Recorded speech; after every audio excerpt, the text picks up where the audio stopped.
हाँ जी, नमस्कार।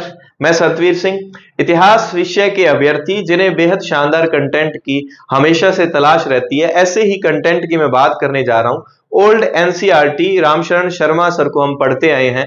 उसमें प्राचीन भारत का इतिहास जो 11वीं में बुक लगती थी, उसका प्लस न्यू एनसीईआरटी के जितने भी फैक्ट हैं, उनका व्याख्या सहित संकलन किया गया है एक ही बुक में और बड़ा शानदार तरीके से कंटेंट को जमाया हुआ है। मैं जिनसे हिस्ट्री पढ़ा, अपने मेरे गुरुजी सुमित जी जोशी, उनके द्वारा इसको संकलन किया गया है इन तथ्यों को। अभी मैं आपके सामने चीजें जो आपको दिखाऊंगा, इनके कंसेप्ट को। स्वाध्याय पब्लिकेशन से ये बुक है और कक्षा 11 ओल्ड एनसीईआरटी के तथ्य ये सारे चैप्टर दिए गए हैं। इसके अलावा न्यू एनसीईआरटी फैक्ट, ये सारा तमाम फैक्ट आपको इसमें मिलते हैं। इसके अलावा जब मैं बात करूं, तथ्यों की बात करूं, क्योंकि आज के समय में जो मैं साथ साथ चलो वहां निकालता हूं, जो फैक्ट इस तरह से डिजाइन किए गए हैं, आज के समय में इतिहास विषय के जो प्रश्न आ रहे हैं, उसमें आपने चीजें एक महसूस की गई हो, आपने महसूस की होगी चीजें कुछ, कि समझ आधारित प्रश्न ज्यादा आ रहे हैं, कथन कारण सत्य असत्य की।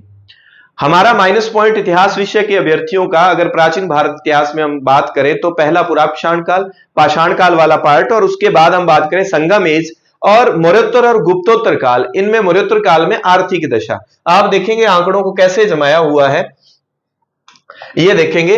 पहला यहां प्रश्न दिया है, मिलिंद पनो नामक ग्रंथ कितने प्रकार के व्यवसाय बताए गए। यहां प्रश्न खत्म हो जाता है अपने आप में, लेकिन जो फिर यहां से फैक्ट, प्रश्न में भी आपको फैक्ट मिलते हैं। उल्लेखनीय है कि मौर्योत्तर काल की सबसे बड़ी आर्थिक प्रक्रिया थी भारत और पूर्वी रोमन साम्राज्य के बीच फलता फूलता व्यापार। ये अपने आप में एक तथ्य आपको मिल जाता है। ऐसे तथ्य, कथन, कारण, सत्य असत्य में चार चार चीजें दी होती हैं, जो कि पूर्ति हमारी सिर्फ गाइड पढ़ने से हमें पूरी नहीं होती, क्योंकि उसमें सारे फैक्ट हैं, तो थोड़ी सी दिक्कत हो जाती है। आरंभ में यह व्यापार अधिकतर स्थल मार्ग से होता था, परंतु ईसा की पहली सदी से व्यापार मुख्यतः समुद्री मार्ग से होने लगा। यानी कि बुक वाली फीलिंग आपको इसमें मिल जाएगी, ओरिजिनल बुक वाली। ये दूसरा तथ्य है।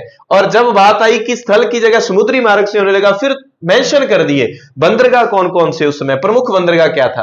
फिर आगे उत्तर लगाया कितने प्रकार के व्यवसाय दिए गए, 75।